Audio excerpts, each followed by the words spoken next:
Hi! In this video, we'll show you how you can give your beach pictures a poppy look.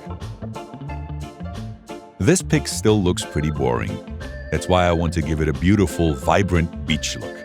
To do that, I drag our plugin warping wheels onto the image and open the user interface.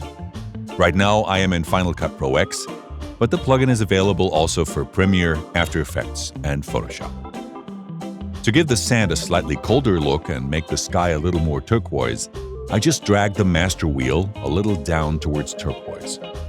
Of course, since the master wheel always affects the entire image, I am now screwing up all of the skin tones.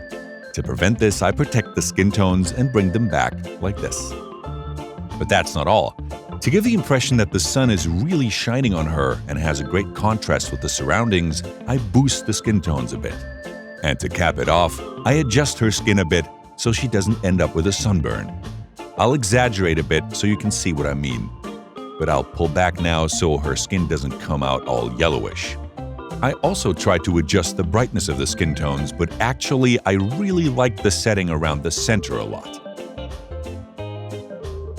So last but not least, I add a bit of movie contrast to make the image look a bit crisper and spicier.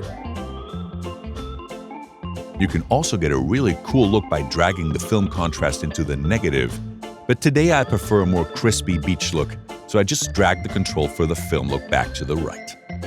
An even more turquoise sky gives the image an even peppier look, so I help it with the sky control.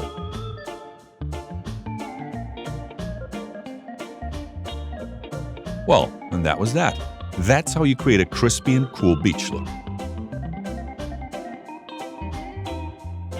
Just download a free demo version and check for yourself how easy color grading can be.